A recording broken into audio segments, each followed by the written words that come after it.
불자님들, 법우님들 안녕하십니까? 오늘 이 밤 잠들기 전 이 자리에 함께 해주신 여러분께 깊은 감사의 인사를 드립니다. 혹시 이런 경험 있지 않으십니까? 아침에 일어나면 마음이 무겁습니다. 또 오늘도 버텨야 한다는 생각에 한숨부터 나옵니다. 직장에서는 상사의 한마디에 마음이 흔들리고 집에서는 가족의 말 한마디에 상처받습니다. SNS를 보면 다른 사람들은 다 행복해 보이는데 나만 뒤처진 것 같고 내 인생은 왜 이렇게 힘들기만 한지 자책하게 됩니다. 밤이 되면 걱정이 밀려옵니다. 내일은 또 어떤 일이 생길까?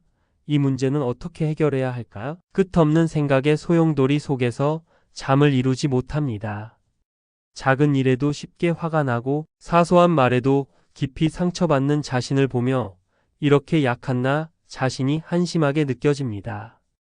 강한 마음을 가지고 싶습니다. 세상의 풍파에 흔들리지 않는 그런 단단한 마음을 갖고 싶습니다. 하지만 어떻게 해야 할지 방법을 모르겠습니다. 불자님들, 바로 그 답을 오늘 밤 부처님의 가르침 속에서 함께 찾아보고자 합니다. 부처님께서는 2500년 전 이미 우리에게 흔들리지 않는 마음을 갖는 방법을 명확하게 말씀하셨습니다. 오늘 밤 4가지 부처님의 지혜를 통해 여러분의 마음을 단단하게 만드는 법을 함께 나누고자 합니다.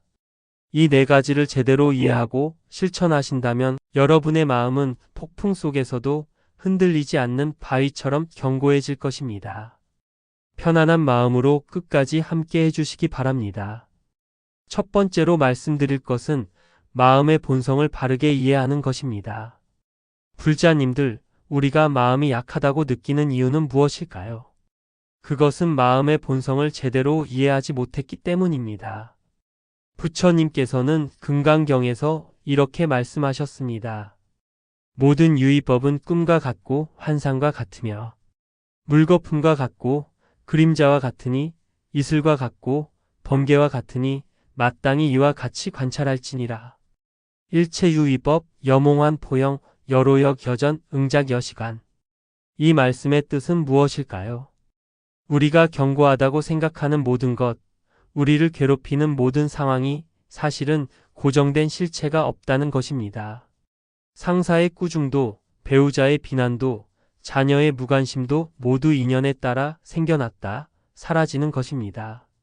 그런데 우리는 이것을 영원한 것처럼 받아들여 집착하고 괴로워합니다.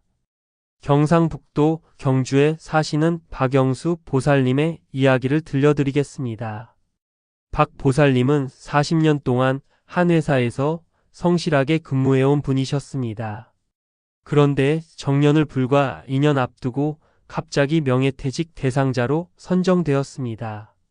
그날 밤 박 보살님은 잠을 이룰 수 없었습니다. 배신감과 분노로 가슴이 미어지는 것 같았습니다. 40년 세월이 한순간에 무너지는 것 같았습니다. 그 후 몇 달 동안 박 보살님은 우울증에 시달렸습니다. 외출도 하지 않고 집에만 틀어박혀 지냈습니다. 그러던 어느 날 오랜만에 찾은 절에서 법문을 듣게 되었습니다. 스님께서 금강경에 이 구절을 설명하시는 것을 들으며 박 보살님은 깨달았습니다. 40년 회사 생활도 꿈같은 것이었고 지금의 고통도 꿈같은 것이며 앞으로 펼쳐질 인생도 꿈같은 것이라는 것을 말입니다. 그 순간 박 보살님의 마음에서 무거운 짐이 사라졌습니다. 회사가 나를 버린 것이 아니라 또 다른 인연의 문이 열린 것이라는 생각이 들었습니다. 그 후 박 보살님은 작은 서점을 열어 청소년들에게 인문학을 가르치는 일을 시작했습니다. 지금은 그 누구보다 행복한 나날을 보내고 계십니다. 불자님들, 이것이 마음의 본성을 이해하는 힘입니다. 모든 것은 변합니다. 좋은 일도 변하고 나쁜 일도 변합니다. 이것을 제대로 이해하면 좋은 일에 들떠 교만해지지 않고 나쁜 일에 절망하여 무너지지 않습니다. 부처님께서는 또 법구경에서 이렇게 말씀하셨습니다. 마음은 떠도는 것이고 홀로 다니며 형체가 없고 동굴에 머무는 것이니 이 마음을 억제하는 자는 마라의 속박에서 벗어나리라. 마음이 약하다고 느끼는 것은 마음을 제대로 관찰하지 못했기 때문입니다. 마음은 본래 실체가 없습니다. 우리가 나라고 생각하는 그 마음조차 매 순간 변화하는 것입니다. 아침에 내 마음과 저녁에 내 마음이 다르고 어제의 내 마음과 오늘의 내 마음이 다릅니다. 그렇다면 어떤 마음이 진정한 나의 마음일까요? 원래 고정된 나라는 것이 없는 것입니다. 이것을 깊이 관찰하면 마음이 강해집니다. 왜냐하면 지금 이 순간 약한 마음도 다음 순간에는 변할 수 있다는 것을 알기 때문입니다. 지금 내가 두렵고 불안하더라도 이건 역시 구름이 지나가듯 반드시 변한다는 것을 알면 두려움이 줄어듭니다. 실천 방법을 말씀드리겠습니다. 매일 아침 일어나서 5분간 조용히 앉아 자신의 마음을 관찰하십시오. 지금 내 마음에 어떤 생각이 떠오르는가, 어떤 감정이 있는가, 그저 지켜보십시오. 판단하지 마십시오. 평가하지 마십시오. 그저 관찰하십시오. 그러면 마음이 물처럼 흐르는 것을 보게 될 것입니다.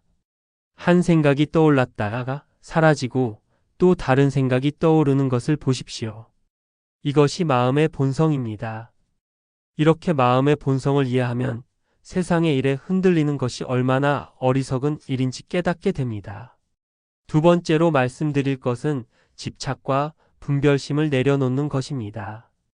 불자님들, 우리가 마음이 약해지는 가장 큰 이유는 집착 때문입니다. 이것은 내 것이다. 이것은 반드시 이래야 한다. 이 사람은 나에게 이렇게 해야 한다는 집착이 우리를 괴롭힙니다. 부처님께서는 반야심경에서 이렇게 말씀하셨습니다. 걸림이 없으므로 두려움이 없고 전도된 꿈과 생각을 멀리 여의어 구경의 열반에 이르느니라. 무거래고 무유공포 원리일체 전도몽상 구경열반. 집착이 있으면 걸림이 생기고 걸림이 있으면 두려움이 생깁니다. 내가 가진 것을 잃을까 두렵고 내가 원하는 것을 얻지 못할까 두렵습니다. 이 두려움이 우리 마음을 약하게 만듭니다. 조주선사의 유명한 일화가 있습니다. 어느 스님이 조주선사에게 물었습니다. 어떤 것이 도입니까? 조주선사께서 답하셨습니다. 평상심이 돈이라. 평상심시도. 스님이 다시 물었습니다. 그렇다면 그것을 향해 나아가야 합니까? 조주선사께서 말씀하셨습니다. 향하려 하면 곧 어긋나느니라. 이 말씀의 깊은 뜻은 무엇일까요? 특별히 무언가를 얻으려 하거나 무언가가 되려고 하는 그 마음 자체가 집착이라는 것입니다. 강한 마음을 갖고 싶다는 그 욕망조차 때로는 집착이 될 수 있습니다. 진정으로 강한 마음은 무언가를 얻으려 하지 않는 마음입니다. 서울에 사시는 김미선 보살님의 이야기입니다. 김 보살님은 30대 후반 미혼 여성이셨습니다. 주변에서는 늘 결혼에 대한 압박이 있었습니다. 부모님은 걱정하셨고 친구들은 선을 권했으며 회사 동료들은 은근히 늦었다고 말했습니다. 김 보살님은 이 압박 때문에 괴로워했습니다. 좋은 사람을 만나야 한다는 집착 때문에 만나는 모든 남자를 평가하고 판단했습니다. 키는 얼마나 되는지, 직업은 무엇인지, 집은 있는지 하나하나 따지다 보니 만남 자체가 고통이 되었습니다. 어느 날 법회에서 조주선사의 이 선어록을 듣고 김 보살님은 크게 깨달았습니다. 결혼을 해야 한다는 집착, 좋은 조건의 배우자를 만나야 한다는 집착, 이것들이 자신을 괴롭히고 있었던 것입니다. 그날 이후 김 보살님은 결혼에 대한 집착을 내려놓았습니다. 되면 되고 안 되면 안 되는 것이라고 받아들였습니다. 그러자 신기한 일이 일어났습니다. 마음이 편안해지니 사람들과의 만남이 즐거워졌습니다. 평가하지 않고 그저 그 사람 자체를 보게 되었습니다. 그리고 1년 후 자연스럽게 좋은 인연을 만나 결혼하게 되었습니다. 김 보살님은 말씀하셨습니다. 집착을 내려놓으니 원하던 것이 자연스럽게 왔다고 말입니다. 불자님들, 이것이 집착을 내려놓는 힘입니다.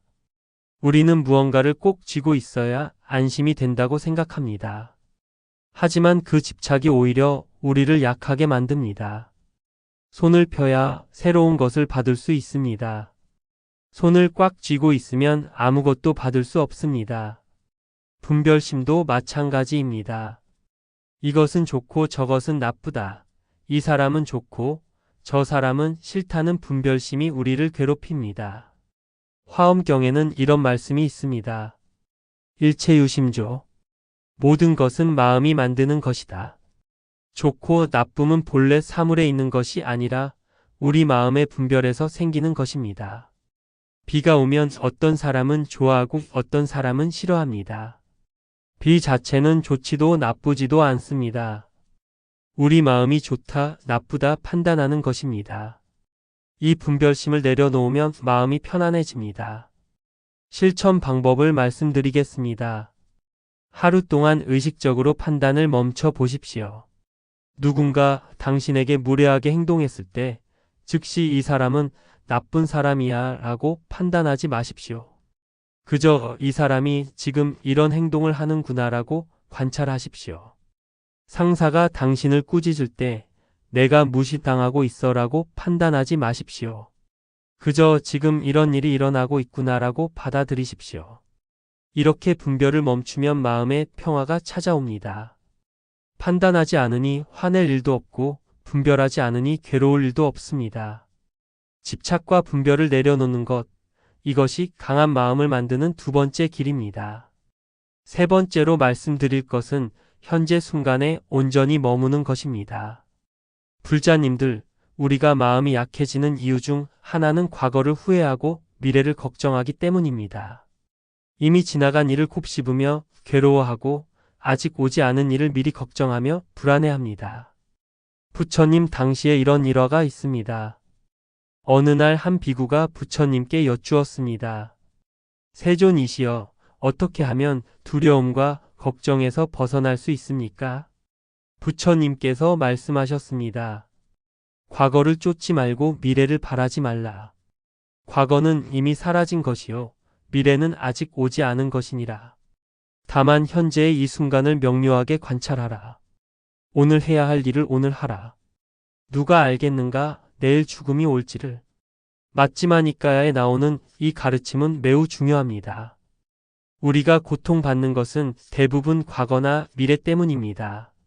지금 이 순간은 사실 괜찮은데 과거의 상처를 떠올리거나 미래의 걱정을 하면서 스스로 고통을 만들어냅니다. 부산에 사시는 이정호 거사님의 이야기를 들려드리겠습니다. 이 거사님은 10년 전 사업 실패로 큰 빚을 지게 되었습니다. 그 이후 10년 동안 정말 고생스럽게 빚을 갚아 나갔습니다. 그런데 빚을 다 갚은 지금도 이 거사님은 행복하지 못했습니다. 늘 불안했습니다. 또 사업이 실패하면 어떡하나, 또 빚을 지게 되면 어떡하나, 끊임없이 걱정했습니다. 밤에는 악몽을 꾸었습니다. 채권자들이 찾아와 집을 압류하는 꿈을 반복해서 꾸었습니다. 이 거사님은 스님을 찾아가 고민을 털어놓았습니다. 스님께서는 이렇게 말씀하셨습니다. 거사님, 지금 이 순간 채권자가 문 앞에 서 있습니까? 아닙니다. 지금 이 순간 빚 독촉 전화가 오고 있습니까? 아닙니다. 그렇다면 지금 이 순간은 평화롭지 않습니까? 이 거사님은 그제야 깨달았습니다.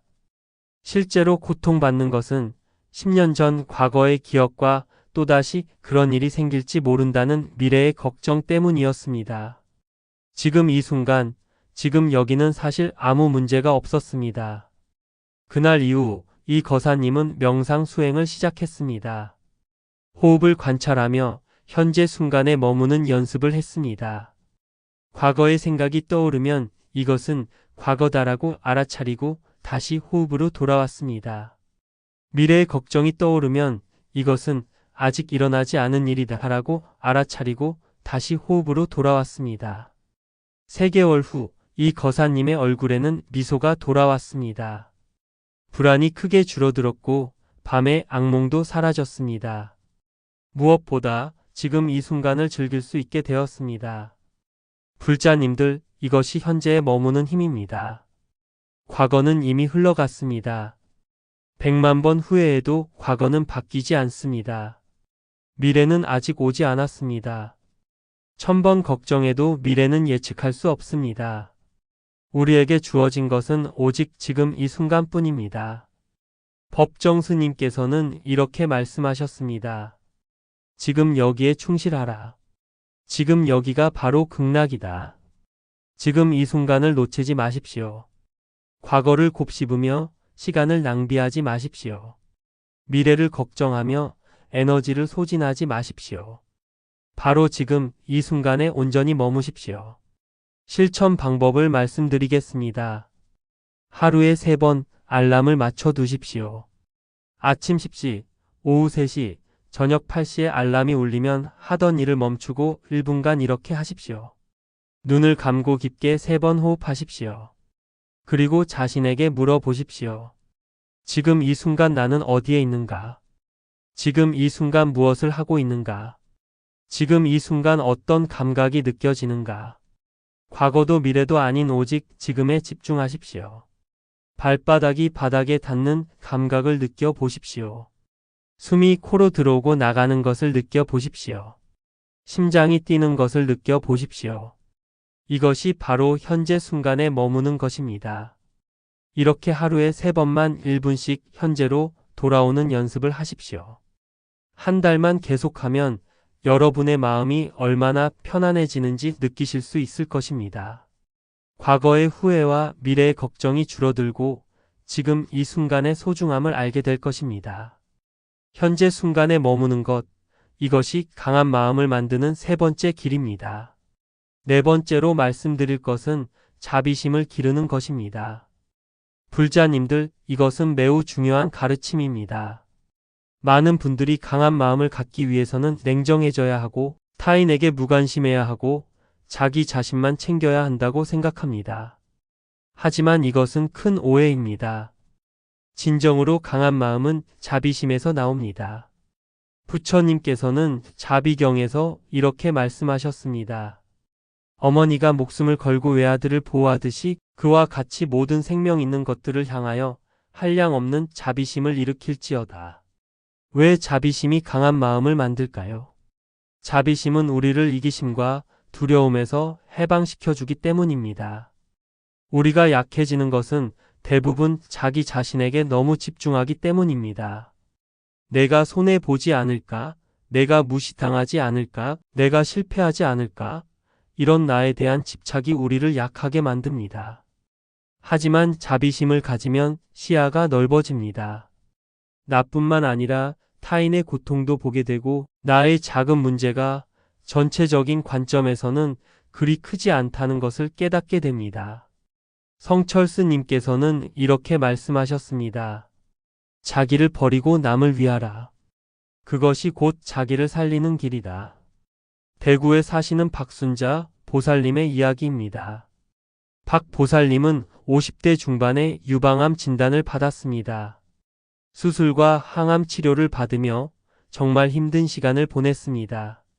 머리카락이 빠지고 몸은 쇠약해지고 미래에 대한 두려움에 매일 눈물을 흘렸습니다. 왜 하필 나한테 이런 일이 생겼을까? 내가 무슨 잘못을 했길래 이런 병에 걸렸을까? 끊임없이 자책하고 원망했습니다. 그러던 중 병원에서 자신보다 더 어려운 환자들을 보게 되었습니다. 20대 젊은 나이에 암에 걸린 청년, 아직 어린 자녀를 두고 병마와 싸우는 젊은 엄마들, 혼자서 병원에 와서 치료받는 할머니들. 박 보살님은 자신만 힘든 것이 아니라는 것을 깨달았습니다. 그리고 자신이 할 수 있는 일을 찾기 시작했습니다. 항암 치료를 처음 받는 환자들에게 다가가 격려했습니다. 자신의 경험을 나누며 희망을 주었습니다. 혼자 오신 할머니들의 수액줄을 들어주고 화장실에 가시는 것을 도와드렸습니다. 신기하게도 다른 사람을 돕기 시작하자 박 보살님의 마음이 강해졌습니다. 자신의 고통에만 집중하던 마음이 넓어지니 그 고통이 상대적으로 작게 느껴졌습니다. 무엇보다 다른 사람에게 도움이 되고 있다는 것 자체가 큰 기쁨이 되었습니다.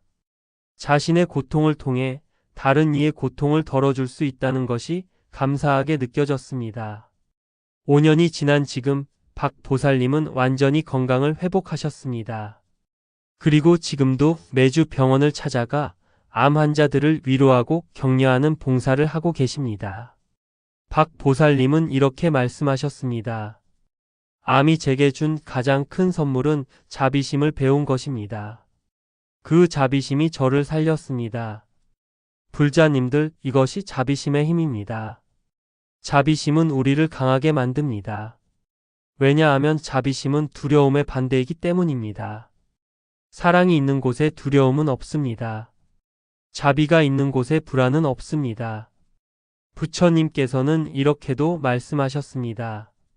원한은 원한으로 풀 수 없고 오직 사랑으로만 풀 수 있나니 이것이 영원한 진리니라. 법구경의 이 구절은 매우 중요합니다. 누군가 우리에게 상처를 주었을 때 우리는 보복하고 싶어집니다. 하지만 보복은 더 큰 상처를 낳을 뿐입니다. 진정으로 강한 사람은 상처를 주는 사람마저 연민의 마음으로 바라봅니다. 저 사람도 고통받고 있구나. 저 사람도 불행하기 때문에 저런 행동을 하는구나. 이렇게 이해하는 것입니다. 이것이 진정한 강함입니다. 복수하고 싶은 마음을 억누르는 것은 어렵지만 상대를 이해하고 용서하는 것은 훨씬 더 큰 힘이 필요합니다. 그리고 그 힘은 자비심에서 나옵니다. 실천 방법을 말씀드리겠습니다. 매일 저녁 잠들기 전 자비 명상을 하십시오. 편안한 자세로 앉거나 누워서 눈을 감으십시오. 먼저 자기 자신을 향해 이렇게 기원하십시오.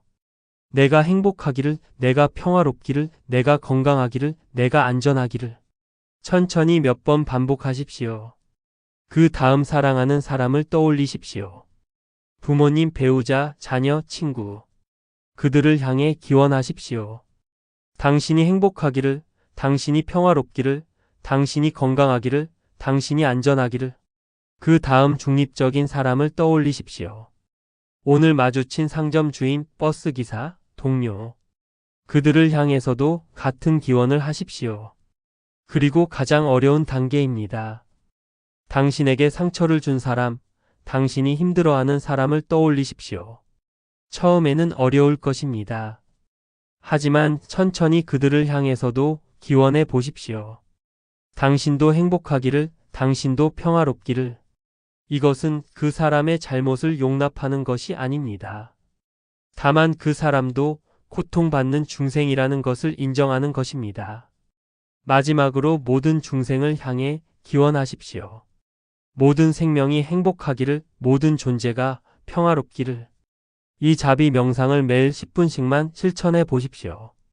처음에는 형식적으로 느껴질 수 있습니다. 하지만 계속하다 보면 정말로 마음에 자비심이 자라나는 것을 느끼실 수 있을 것입니다. 그리고 그 자비심이 여러분을 더욱 강하게 만들 것입니다. 자비심을 기르는 것, 이것이 강한 마음을 만드는 네 번째 길입니다. 불자님들, 법우님들, 보살님들.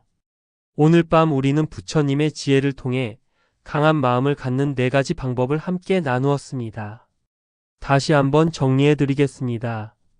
첫째, 마음의 본성을 바르게 이해하는 것입니다. 모든 것은 변한다는 것을 깊이 이해하면 좋은 일에도 나쁜 일에도 흔들리지 않는 마음을 가질 수 있습니다. 둘째, 집착과 분별심을 내려놓는 것입니다. 무언가를 꼭 쥐고 있어야 한다는 집착, 이것은 좋고 저것은 나쁘다는 분별심을 내려놓으면 마음이 자유로워집니다. 셋째, 현재 순간에 온전히 머무는 것입니다. 과거를 후회하지 말고 미래를 걱정하지 마십시오. 오직 지금 이 순간에 집중하십시오. 넷째, 자비심을 기르는 것입니다. 나뿐만 아니라 모든 존재를 향한 자비심은 우리를 두려움과 불안에서 해방시켜 줍니다. 이 네 가지는 서로 연결되어 있습니다. 마음의 본성을 이해하면 집착을 내려놓기 쉽고, 집착을 내려놓으면 현재에 머물기 쉬우며, 현재에 머물면 자비심이 자연스럽게 일어납니다. 그리고 이 모든 것이 합쳐져 흔들리지 않는 강한 마음을 만들어냅니다. 불자님들, 강한 마음은 하루아침에 만들어지지 않습니다. 매일매일 조금씩 실천하고 수행하는 것이 필요합니다. 하지만 포기하지 마십시오. 한 걸음 한 걸음 나아가다 보면 어느새 여러분은 폭풍 속에서도 흔들리지 않는 바위처럼 단단한 마음을 갖게 될 것입니다. 부처님의 가르침은 2500년이 지난 지금도 여전히 유효합니다. 그 가르침은 바로 여러분을 위한 것입니다. 여러분이 겪고 있는 그 고통, 그 어려움을 부처님께서는 이미 아시고 해결책을 주셨습니다. 그 해결책을 믿고 실천하십시오. 반드시 결과가 있을 것입니다. 오늘 이 법문이 여러분의 마음에 작은 등불이 되기를 간절히 기원합니다. 여러분 모두 강하고 평화로운 마음으로 하루하루를 살아가시기를 바랍니다. 이 영상이 도움이 되셨다면 좋아요와 구독 부탁드립니다. 그리고 댓글로 여러분의 생각과 경험을 나눠주시면 감사하겠습니다. 여러분의 이야기가 다른 불자님들께도 큰 힘이 될 것입니다. 다음 영상에서도 부처님의 지혜로운 가르침으로 여러분을 찾아뵙겠습니다. 오늘 이 법회에 참석하신 모든 분들께 깊은 감사를 드립니다. 부처님의 자비와 지혜가 여러분과 함께 하시기를 기원합니다. 이 법문의 공덕을 널리 회향하옵나이다. 이 공덕으로 일체 중생이 괴로움에서 벗어나 행복하기를 바라나옵니다. 번뇌와 무명의 어둠을 벗어나 지혜의 빛을 얻기를 바라나옵니다. 모든 이가 부처님의 가르침을 만나 올바른 길을 걷기를 바라나옵니다. 특히 오늘 이 법문을 듣는 모든 분들이 강하고 평화로운 마음을 얻어 행복한 삶을 살아가시기를 간절히 기원하옵니다. 나무 석가모니불, 나무 석가모니불, 나무 석가모니불.